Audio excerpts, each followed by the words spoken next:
So, welcome everybody to another live interview show with Become a Fearless Father. Today, I am accompanied by Peter King. Peter, welcome. Before we go into your origin story, etc., I want to start off with a question.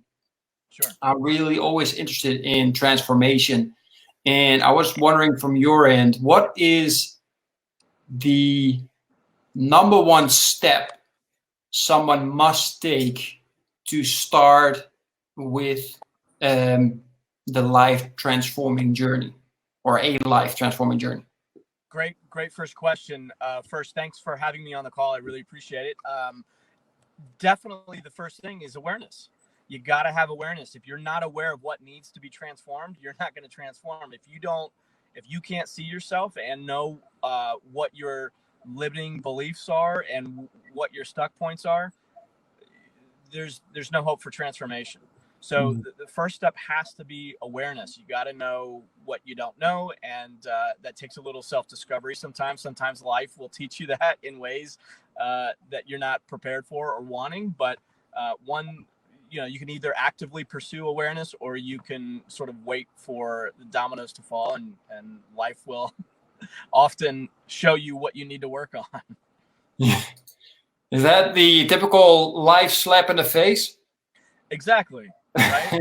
Why do I keep dating the same type of women that screw me over, or that do this or do that? Or how come I can never get a breakthrough in my business and make the money? Or how come I can't, solve my health issues?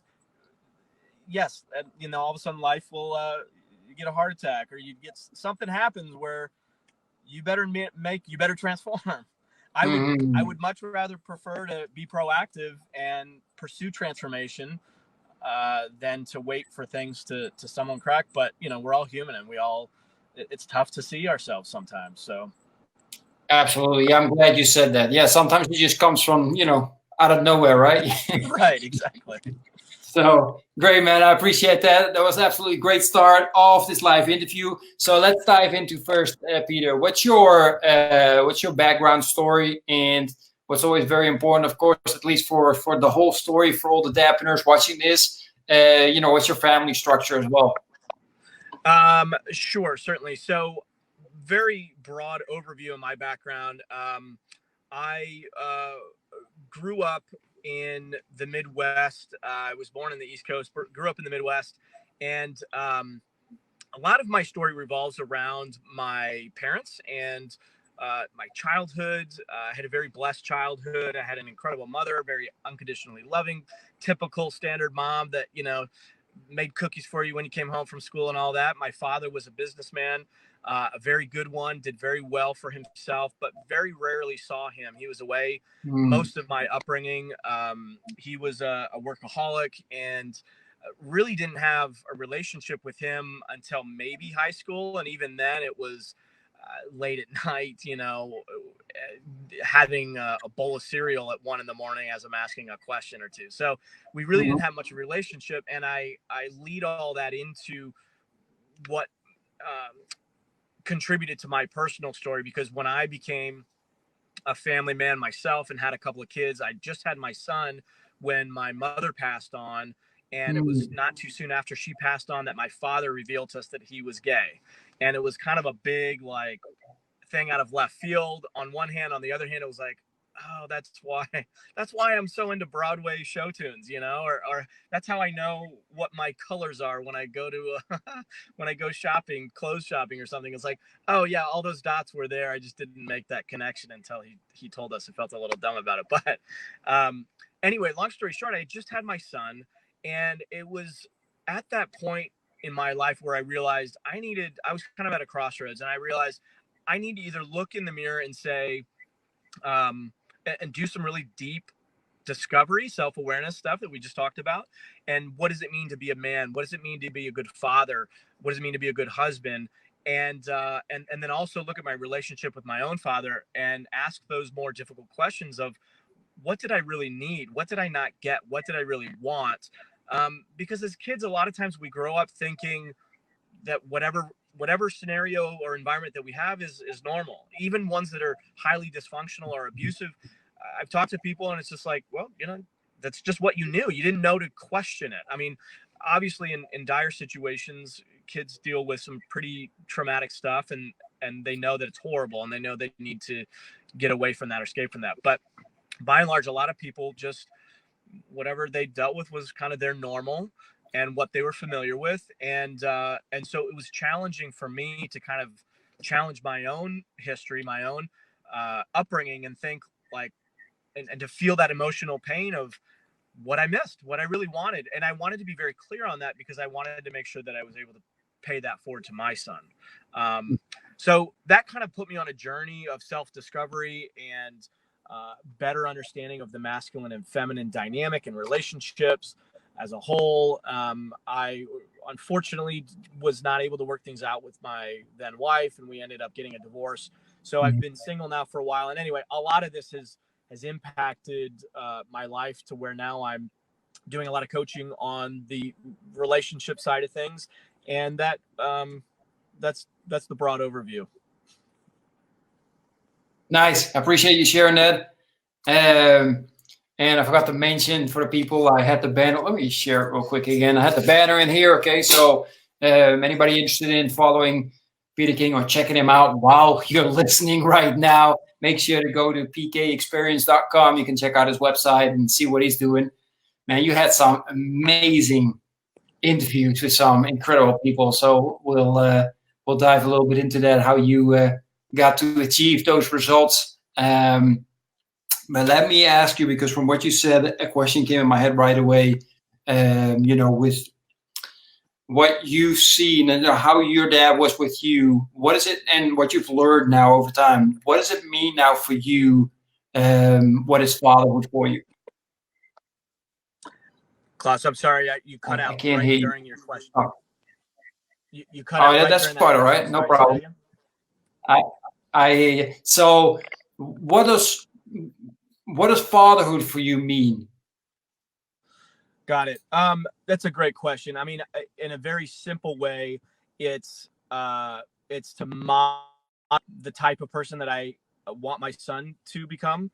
And I don't mean that he should be exactly like me, but I want to be a man that be the representation of manhood, so that he knows, so that he has a clear path to becoming his own unique individual type of man. That's my role as a father to my son. My role daughter, I actually heard this on there was a show not too long ago called Shalom in the Home, and it was with a guy named Rabbi Shmuley, and he had this great thing where he talked about the role of a relationship from a father to a daughter, and he said that the role of the father-daughter relationship is to show the daughter her value. And so what I think of in respect to my relationship to my daughter is to be a man worthy of respect and integrity, so that when I communicate to her, she knows it's true. So when I say to her, you're beautiful, when I say to her, you're smart, when I say to her that, you're incredibly hardworking, and, that I'm inspired by you, that she believes it and that she feels that worth. And sometimes that means I need to tell her the truth and say, here's some areas of improvement. So another thing to think about in those relationships is, I heard this beautiful idea too, that where a mother's love is special because it's unconditional, a father's love is special because it's earned. And I think the unique balance of those two energies is crucial for raising well-rounded children. And so I love the idea of, no matter what you're going to do, you're going to always be loved. And no matter what you do, there's always room for improvement.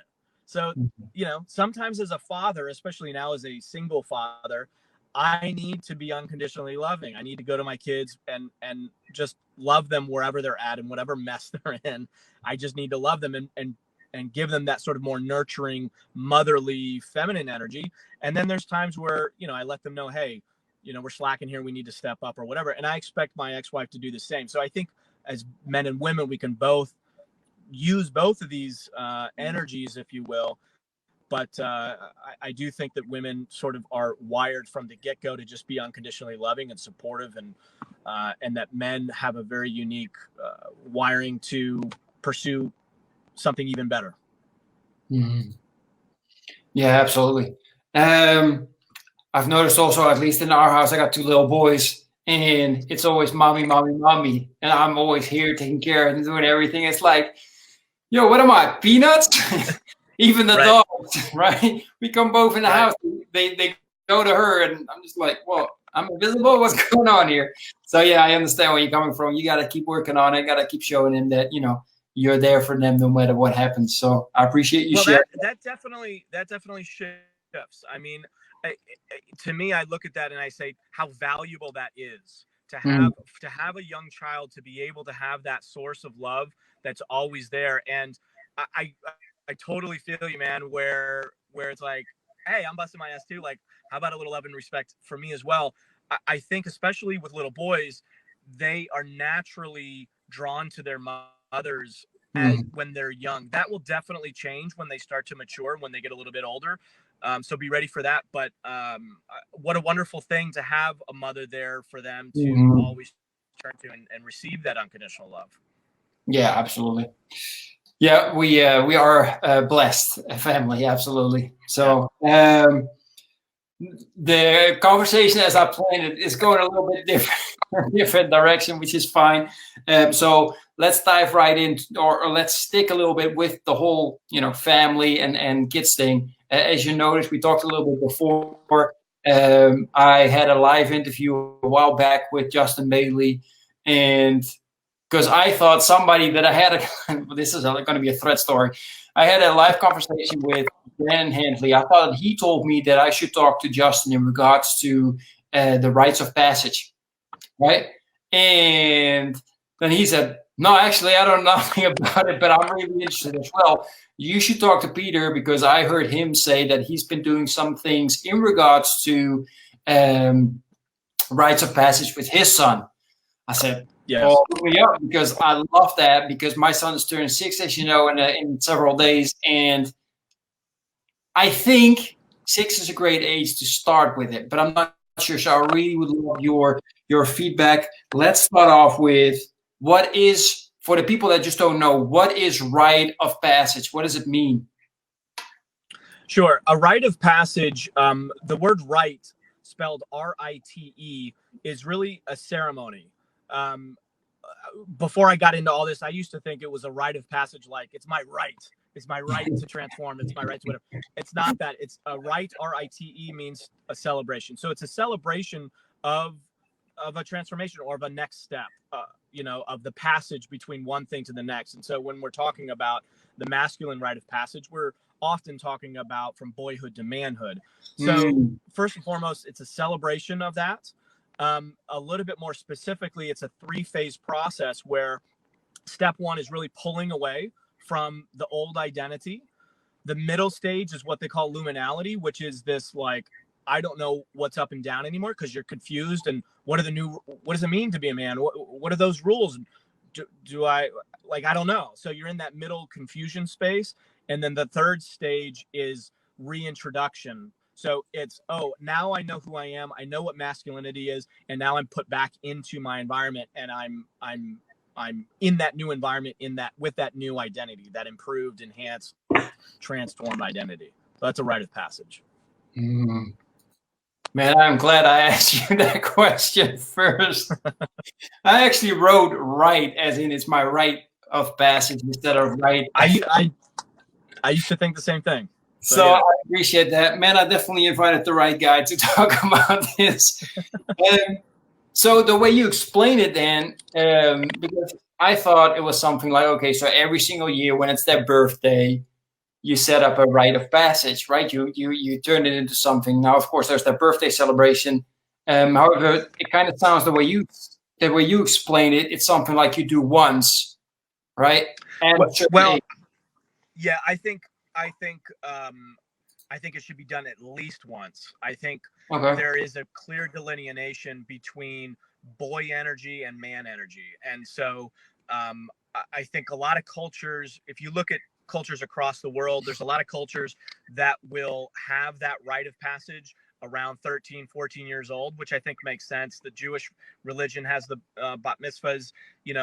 African tribes will do, they do amazing, crazy things. They'll send their kids out and, they have to go kill a lion or whatever at very young ages. And, and then there's different types of rites of passage. So I think there needs to be at least one. And, but I have elected to do sort of mini ones along the way. I think I'm going to have, my son is now 12. So I think I'm going to have one when he's, 14, maybe 15 years old. That's a bigger deal. But we did do a mini one to sort of celebrate him transforming from a little boy to a boy. And I found that for my son, that was around the age 8. I think it may vary for different boys, but right around 6 might be the earliest you'd see that.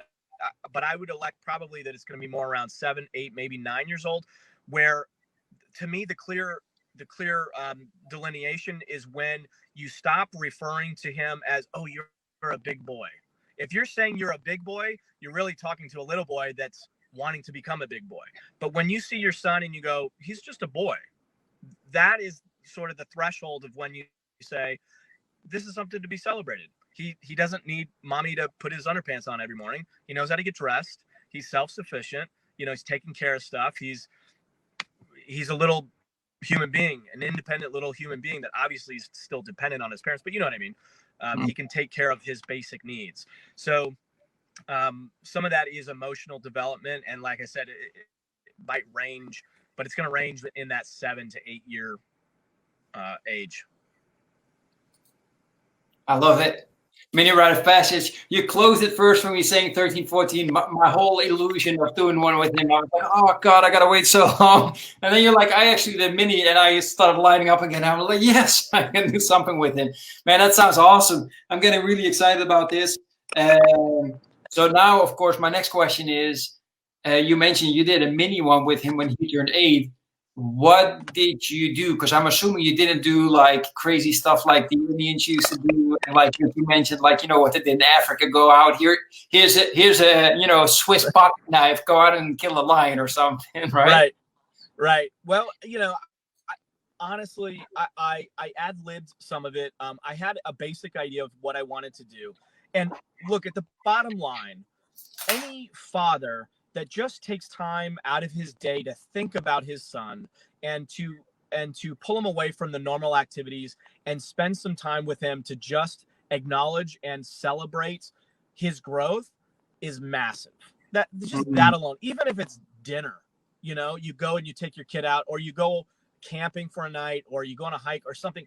It might be something that's an hour long, where you have something to symbolize it. You need something to, like you said, a Swiss Army knife, something to symbolize that celebration and that growth. So let me just start there. But what I did with my son was, I sort of, we decided to go camping, and I'd learned some outdoor skills. I'm not, a super outdoorsy person. I love being outdoors, but I'm not super skilled in any of that. I've learned a few things. And so I learned how to do a shelter. And I thought, it might be kind of cool to go out camping. And I kind of made up this little story where I said, hey, somebody stole all our stuff. So it's just us. We're out in the woods. We're going to have to figure it out. And, at first he's like, really? And I was like, not really, like, play along, So anyway, we ended up making a shelter, and I showed him how to build a shelter. And that's a lot of work. So just that in and of itself was kind of cool. But then I spent some time with him, and I explained to him, this is something that I learned from Allison Armstrong. She's been on my podcast, a brilliant innovator in ideas in the relationship space. She has several books, Keys to the Kingdom, The Queen's Code are some of her best ones. But I learned this roadmap of psychological masculine development from her. And it's symbolized by the 4 stages of, or really 5 stages of masculine psychological development, which is the page, the knight, the prince, and then the king. I know there's only 4, but there's one in between prince and king that's called the tunnel, which we can get into if you want. But basically, page is a young boy. It's early, dependent psychology. It's just that early stage of masculine development.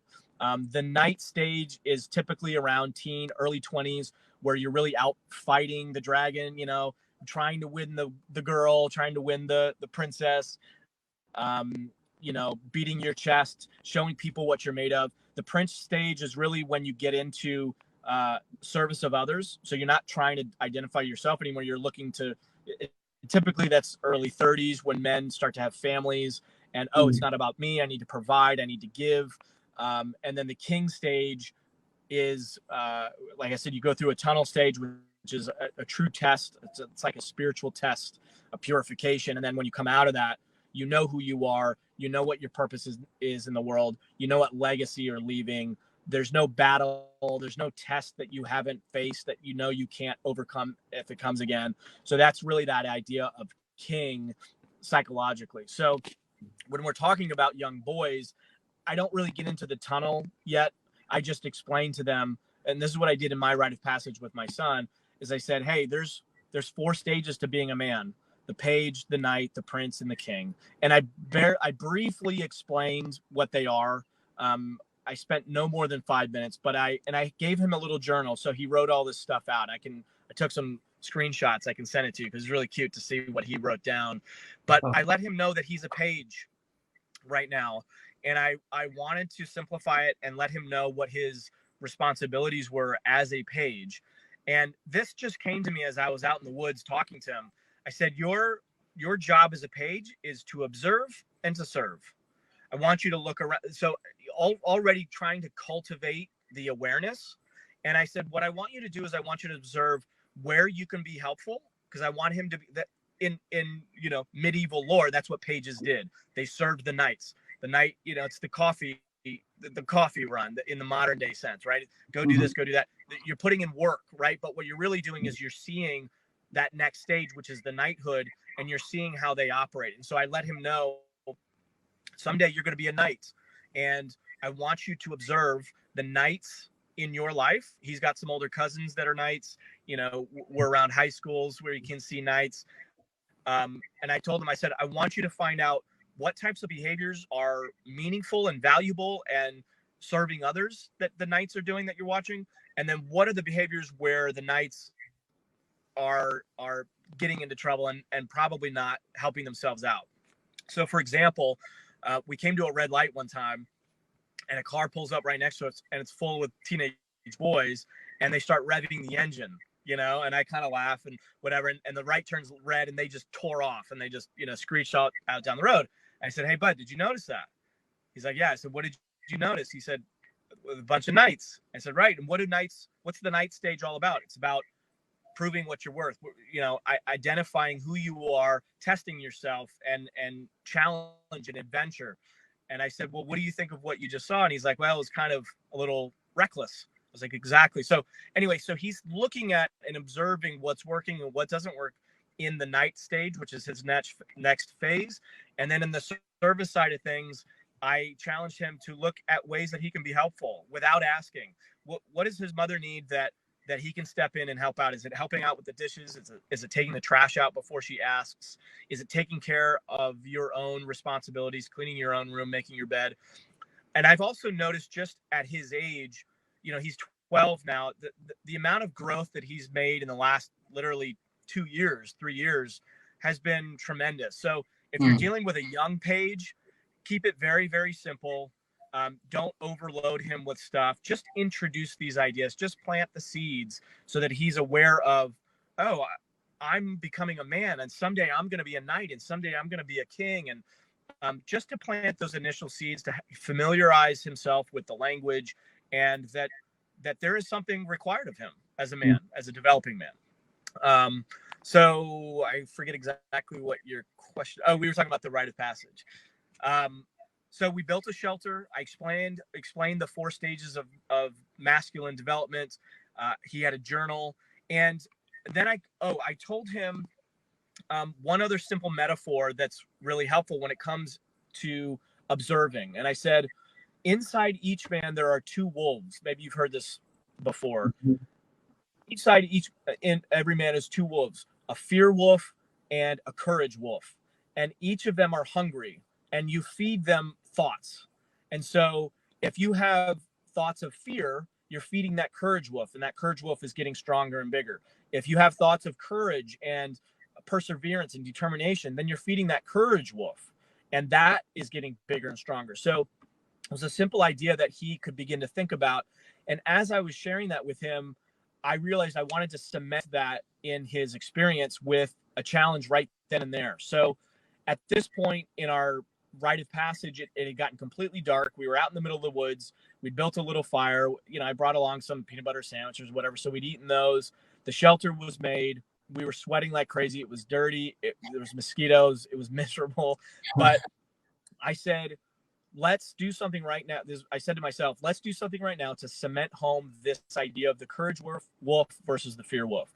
So what I did was I left the safety of the glow of the firelight and went out into the woods. And again, it was extremely dark. I couldn't see my hand in front of my face. And I went out probably about 80 yards. And I said, okay, now you need to come find me. And as a little boy walking through the woods, that's scary. I mean, as an adult walking through, I was like, shoot, I hope I don't step on something, But as a little boy, that would be extremely scary. So I wanted to give him a test and give him a challenge. And of course, if he fell apart or if that just didn't feel right, I'm not saying everybody should do exactly that. And I wasn't sure if my boy was even up to the challenge, but I wanted it to be something that he felt like was a challenge. And so he started to come to try to find me. And every once in a while, I get a little emotional thinking about it, but I heard him say, like, Dad, are you there? And for me, it was sort of metaphorical and deep because my dad wasn't there for me. And it was, anyway, I got a little emotional thinking about it. But every once in a while, I just tilt my head up so he couldn't really hear where my voice was coming from. And I would just say, feed the courage wolf. And like I said, I get a little emotional. So he's going through the woods trying to find me. And every once in a while, here's a little beacon of feed the courage wolf to reinforce, okay, if I'm scared or whatever, everything's okay. My dad's here. He's looking over me and to find me. And so eventually he found me. I gave him a big hug. I was proud of him. And I asked him right then and there, how did you feed the courage wolf? He gave me a few examples. He wrote that down in his journal. And then, we went to bed in the shelter. I didn't sleep a wink. I got mosquito bites all over me that night. And he kind of fell asleep in my arms. And we woke up the next day. And then I gave him a knife, which really, I let him know this is a responsibility, right? This is not a toy. I wanted to let him know that I trusted him with this deeper responsibility, and to know that it's a tool. And as men, we use those tools in life, those metaphorical as well. And then I also gave him a pair of binoculars to symbolize observing. I wanted him to be thinking about looking through the world and observing what's working, what doesn't work. And we kind of wrapped it up with that. I had a 22 rifle, so we shot a few rounds of those. Again, another thing to demonstrate my trust in him, to experience a little bit of danger in a supervised way that was safe, but also, hey, there's real responsibility here. We're not going to take this lightly. So we just shot a few rounds into the embankment, and that was about it. So, he talks about it. One of my proudest moments as a dad was when a few months later I asked him what is he most proud of, and he said the courage walk. And so his proudest moment ended up being so far my proudest moment as a dad. And I think I got out of that what I was needing and wanting for him and for me. I really appreciate you sharing that story, Peter. That is very inspiring, and I like that word to set that up. The courage walk, right? Mm-hmm. That's absolutely amazing. And I don't know if you ever think about that, but what would you have done if, like you mentioned, like you didn't know it. Was he ready? Yeah? Was he ready for that to come and find you? How would he respond? What would you have done if he just started panicking or didn't respond, didn't find you, right? And yes. especially, I mean, I know you would have gone running for him, but how would you have dealt with that emotional situation at that time? Sure. I mean, I've certainly dealt with that situation with him and other examples. But the general rule of thumb that I like to think of is, as a man, you are backbone and heart and the wisdom to know when to use it. So there is no 100% formula for these kind of things. There will be times where I will use backbone energy and I'll tell him, you can do this. Come on, let's go. Suck it up. Let's go. You can do it. Push through. And then there's other times where I'll use heart energy and I'll see that it's beyond his limits, or that he's just extremely tired, or, you know, that he's just not up for it. And instead of grinding him into a pulp and tell him, you know, to push through and suck it up, in those moments, I'll shift into more heart energy and I'll give him a hug and I'll say, it's okay, bud. You know, you're fine.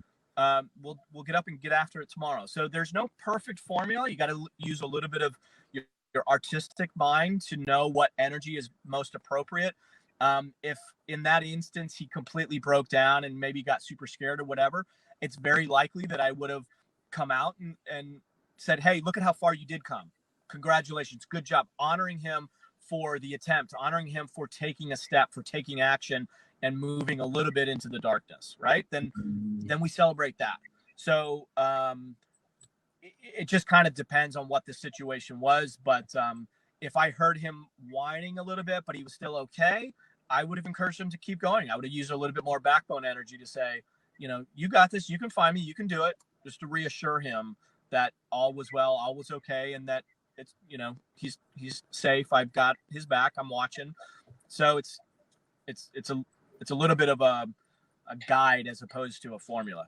Yeah, but that's great advice. Just to use both. It's something I'm struggling a little bit with since my oldest son and my 5-year-old. He lately is very emotional, and sometimes I'm not sure. It's like, okay, is this an emotion that is like, you know, does it make sense for? No, let me say it like this. For me, sometimes it just doesn't make sense why he reacts so emotional and starts crying for something. Like, I give you an example. Like, we got 2 plants. Each one of my sons has a plant, and my oldest one, it didn't really start growing, and my youngest one, he already had 2 out, right?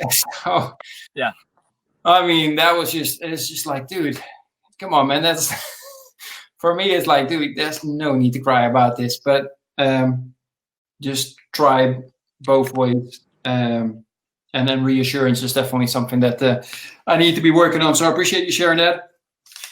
And I like that. So I'm going to work out something in the future. So I really appreciate you sharing your experiences with the Rite of Passage.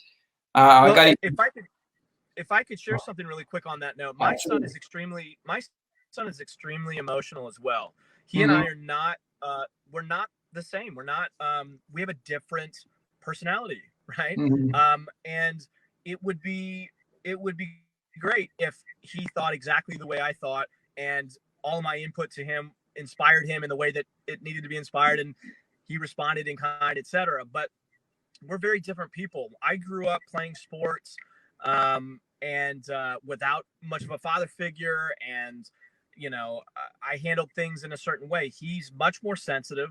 He's much more emotional. He's not into sports. He's not a typical wrestle, rough him up type boy. He loves animals. He's into Pokemon. He's into that whole world that I never really got into as a child or an adult. So a really helpful guide on that is a book called, I'm getting this out of order, but I think it's King, Warrior, Magician, Lover. Perhaps you've heard of it. Have you heard of that book? Nope. It's King, Warrior, Magician, Lover, the 4 mature masculine archetypes, or something like that. And it's a really helpful roadmap to better understand the types of men and then ultimately the types of boys that you come across. And it was helpful for me because I learned about myself that I'm that magician archetype. The magician archetype is very interested in transformation. It's very interested. It does a lot of thinking, a lot of processing, a lot of it sees the battlefield and makes the chess moves. The magician energy is very the mentor energy. It's the Obi-Wan Kenobi character in Star Wars. So my son is much more the lover energy, and the lover is a celebration of life and sensitivity and emotion. And some people mistake it as feminine energy, but there's a distinct masculine lover energy that's very masculine. Mm. It's the Johnny Depps of the world who are very sensual and sensitive and emotional and artistic and creative. And so that helped me better understand my son's natural energy. So when I looked at him and I saw what I thought was oversensitivity or over emotion, I'd have a little bit more empathy that he's just really connected to life and the world. And in positive ways too. He's always joyful and funny and happy. And he always uplifts. So there's value in that side too. It's helpful to see where the positive things come up in that over emotion side of things too, or what we might categorize as over emotion. But don't mistake yourself either. There are definitely times when young boys are overly sensitive, or just anybody in that matter.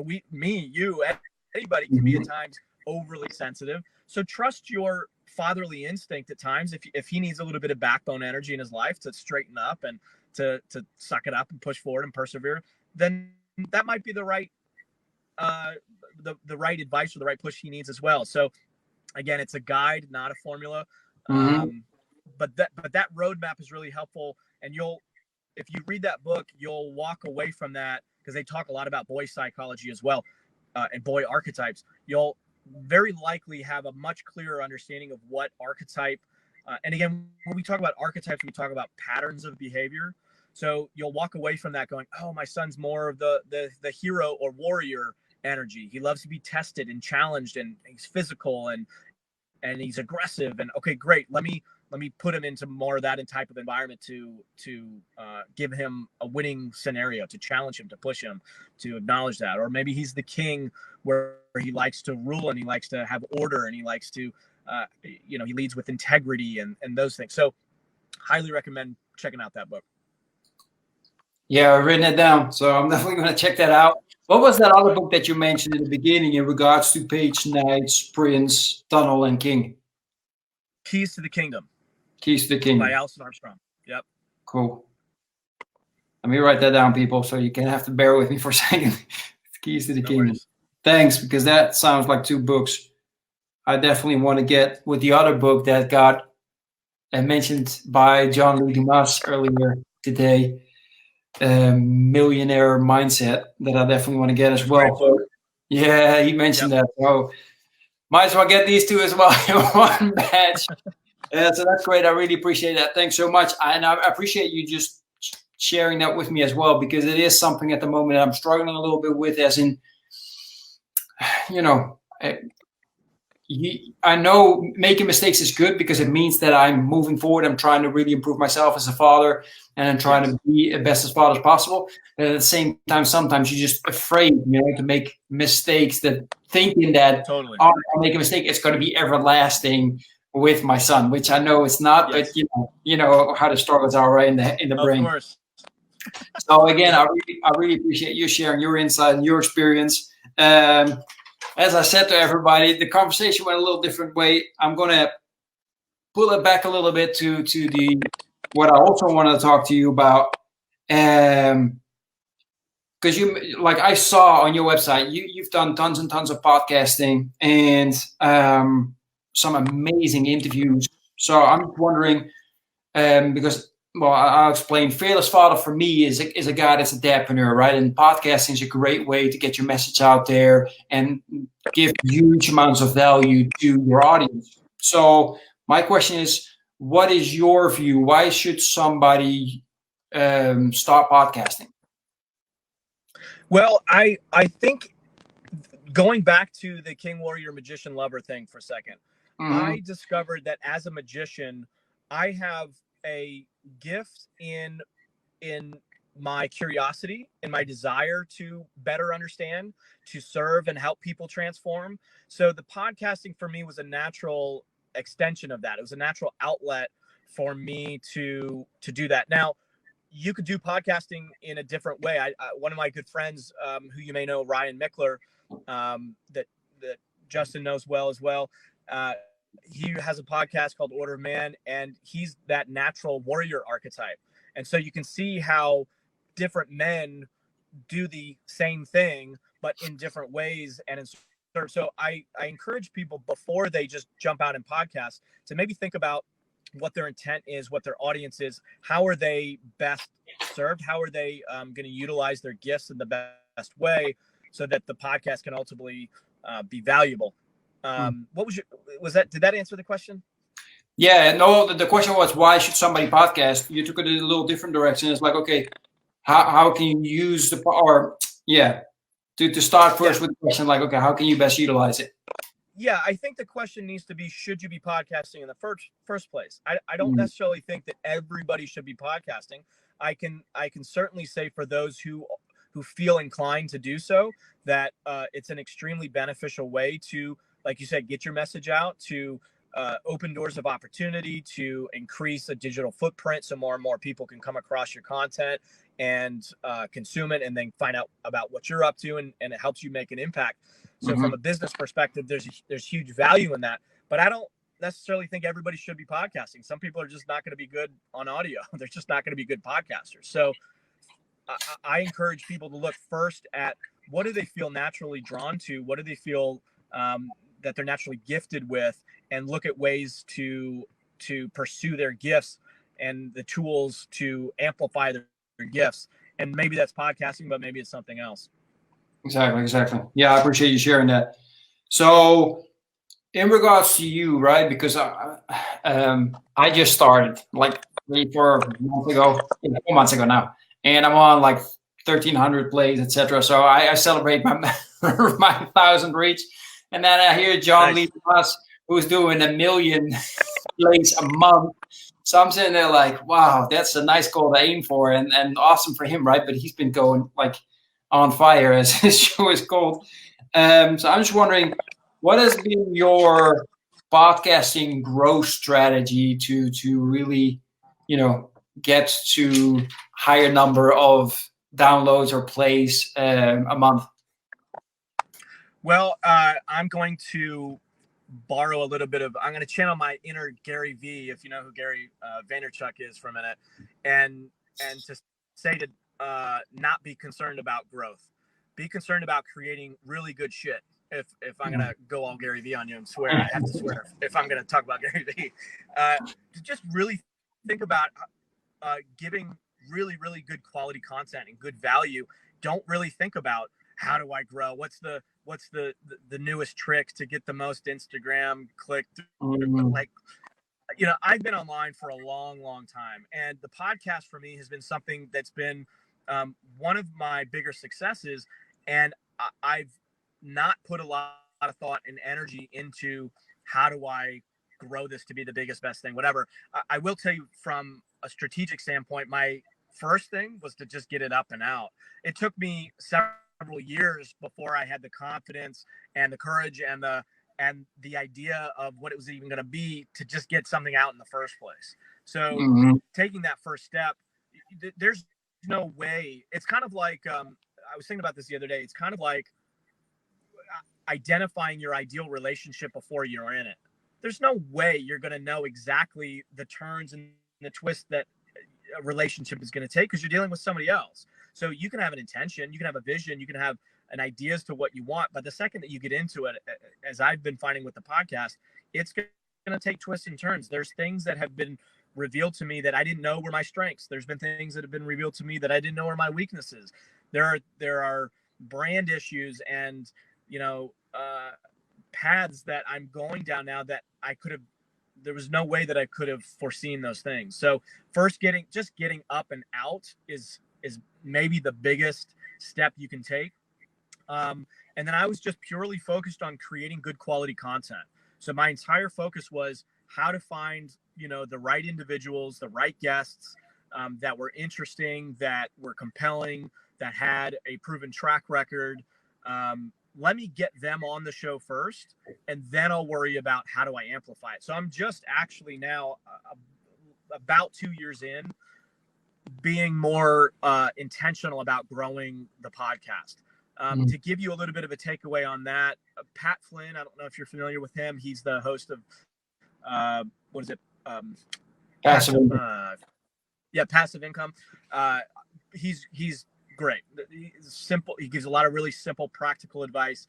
One of the things that you can certainly do is if you are getting high caliber influencers on your podcast, well, first and foremost, be intentional about that. Find people who have influence in their own right, invite them onto the show, help them see how bringing them onto the show is going to help them. Maybe they have a new book out or a new program, a new business venture, or whatever, and that you want to share that with your audience.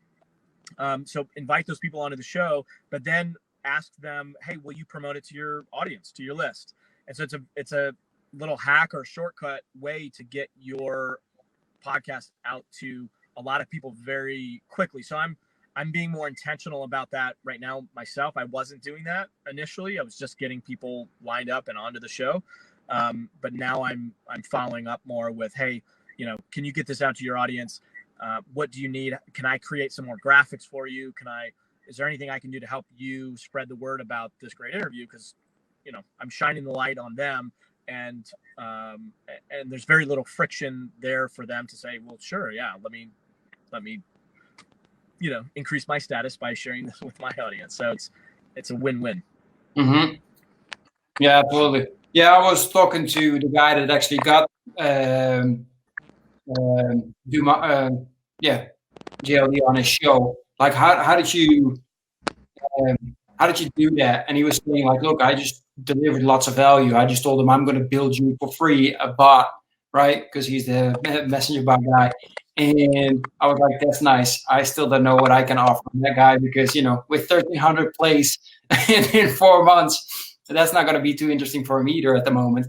But I'm still thinking about it. So I appreciate you mentioning that as well. One of the things that I saw, as you mentioned, you had some amazing people on your show. What has been your, what advice can you give for guys like me that are starting out? I've done 70 live interviews so far. That's fantastic. I appreciate that. Thank you. But to get like big people on the show. Ironically, perhaps the biggest interview I've done was actually the first interview I ever did. Okay. With Simon Sinek. Are you familiar with him? Yeah, absolutely. Brilliant mind, brilliant speaker.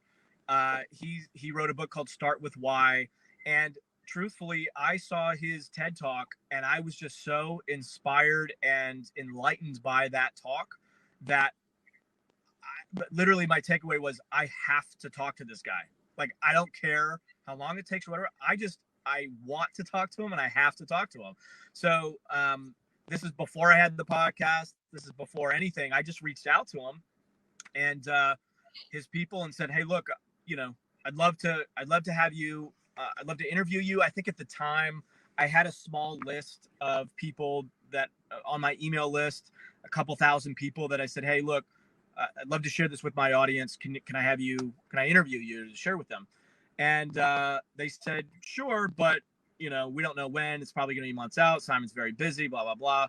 I said, no worries. I was very patient, but also very persistent. So I followed up. Hey, can we do it this day? Can we do it this day? I think they had to cancel 2 or maybe even 3 times. I didn't take it personally. I just kept following up. And sure enough, we finally got it on the calendar. We did the interview. And then, like a complete idiot, I did nothing with it. I sat on it. I didn't have this major initiative or launch or whatever. I mean, I did share it with my audience. I put it up on the internet, but hardly anybody saw it. And then I literally, I think 2 years later, I mentioned this to a friend who's a real ball buster. And he's like, dude, are you telling me you have an interview with Simon Sinek and you haven't really published it on a podcast and you're not doing more of that? Why? And I'm like, well, the brand's not right. Like, I was in that stage of trying to make everything perfect before I even got started. And I call him the hammer because he'll hammer you. And so he challenged me. He's like, this was on a Monday. He said, dude, that interview and that podcast, I don't care what the brand is or whatever, it's going live on Friday. Oh. And I was like, you know what? You're right. I just got to pull the trigger. And so that's actually how I came up with the name PKExperience, because I didn't know what else to call it. And I was a big fan of Joe Rogan. Joe Rogan's got a great podcast called the Joe Rogan Experience. Mm-hmm. So one of the things that I've been taught is to mentor those who are successful and that you want to emulate in some way. And so the PK Experience was born, and Simon was my first podcast interview. And, you know, thankfully for me, Simon's a fairly well-known dude, and he's my anchor for every other interview since then. So people see, I have a design background, so I was able to put together a fairly nice looking site. And of course I highlighted Simon. And when I asked other people, they visit the site, they see Simon, they go, dude, he's interviewed Simon. Sure, you can interview me. And that's kind of greased the wheels for my own growth. But advice to you is perseverance. Absolutely. You just seem naturally like that magician archetype that's very curious, that asks questions, that wants to discover, that is into growth. So I would encourage you to read that book, better understand what those strengths are for you. And then the next advice I have is, if you're not landing, say, the biggest people that you want to land the tier 2 person. What's the person that interviewed that person? You know, maybe they don't have a big name just yet. Like myself, right? Interview the person who's done the interviewing. Or interview. I reached out to. Are you familiar with David Data? No. He wrote a book called The Way of the Superior Man, which is an excellent. It's a foundational book. I'd add that to the queue. Add that to the list. But I was wanting to interview him. I reached out to him. He's traveling. He's all over the world. He didn't have time. He couldn't do it. But his number 2 guy, or I should say his number 1 trainer, who was doing a lot of the training that he, you know, David worked with him for many, many, many years. I interviewed him, and he was a great interview. Justin Patrick Pierce, brilliant guy, very different, but very insightful, and people have gotten a ton of value out of that. So try to find those tier 2 people, and then you'll get a tier 1 every now and then. And then those tier 1s will start to add up. What I've done on my website is I've featured people come to the website. They see like, oh, hey, there's some really high caliber people on here. And it just creates momentum to where other tier 1 people are happy to be on the show. Exactly. Yeah, that's great advice. I loved Simon Sinek's people. They were so polite. Yeah. I make life, for the people that I don't know yet, or I can't, like in your case, I got, through somebody like Justin helped me to get connected with you.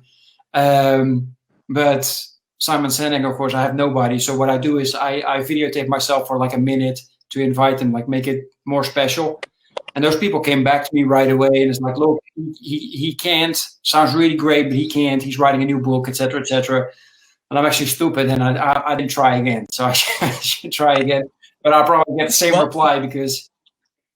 Yeah, find out when the book is going live, and make a mental note of that, or put it in your calendar, and be sure to follow up them. And make sure you're in touch with his people, and let them know that you want to interview him. I mean, he's going to do the book circuit. He's going to make the rounds, but you can be a wave 2, wave 3 kind of guy to continue to amplify, because they're, when an author launches like that, they're going to want to get it out to as many people as possible. Yeah.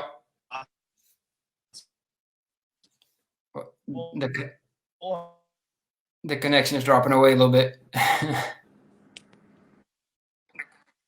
All right. You're back. No problem. So yeah, that's great advice. I actually had that almost with Dr. Chapman of the 5 Love Languages. And I thought he was going to come on to launch a new book that he was writing with somebody else. And in the end, they wanted me to come on with somebody else. And they made me buy the book first to see how the book was. I didn't invite the guy because I absolutely did not like the book at all. I couldn't agree with it. And I was like, yeah, I just can't. I can't invite in somebody just for the name of the name with somebody else to hopefully, you know what I mean? That might actually be a really interesting call. Maybe you bring them on and you say, hey, look, I wanted to like this, but a lot of it just rubbed me the wrong way, or I didn't agree with it. And you have a open discussion about how he came to certain conclusions or whatever. That might be very. Mm-hmm. Yeah. Yeah, I didn't think of that. It was way at the beginning, so I was still a little nervous and trying to find my way. But yeah, I love your advice. I really appreciate that. Man, I wrote so much. I flipped my pages to get back to my questions. So, man, I had so much from you. I appreciate it. Absolutely. Let me wrap it up. I mean, we're almost at an hour. So again, Peter, thank you so much for coming on. Besides, let me show it again to the people. Besides the website, right? And for the people that are watching this, either now or in a replay, I also put this in the comment section, so you just can click and go to the website right away and see Simon Sinek's face on there as well. So that said, what are other ways for people to get in contact with you? If maybe they have some other extra questions they would like to ask you. Yep, the best way is site. Go to the contact page. They can contact me there.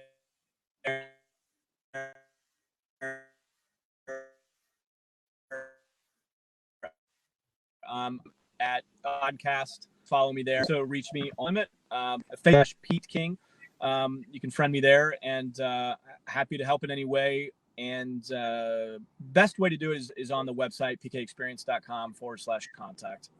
That goes right to my inbox. So exactly. Awesome. Yeah, I'll make sure to put that in there for the people that are watching the replay on either YouTube or listening to this right now on the podcast. You can get all the links in the description. So make sure to check that out. Peter, again, thank you so much for taking the time. Man, I truly enjoyed it. I got tons of stuff to take action on, and I love doing that. So I have to take another opportunity. Klaas, thank you, buddy. Keep doing what you're doing, man. It's inspirational. We need people to hold up the light, be a lighthouse and pave the path and inspire other people. So keep doing what you're doing, man, and let's stay in touch. I appreciate that. Everybody else, have an amazing day, and I'll talk to you guys soon. Take care. Are you still meeting up with your friends now that you're a father? Kids making you stress out. You got no time for yourself to work out, read, or relax. Can you still remember the time you were hanging out with your friends, feeling energetic, happy, and confident? Spending time together and talking about your life and your crazy dreams. You're feeling alone now, don't you? No one to share your challenges with, and you're just running around from one storm into the next. Well, it's time to change this now. Join me and the Brotherhood of Fearless Fathers to speak on a weekly basis with like-minded dads to crush your challenges, face your fears with determination, be held accountable, and regain control of your life. If you want to become the hero your family needs you to be, then go to becomeafearlessfather.com/brotherhood.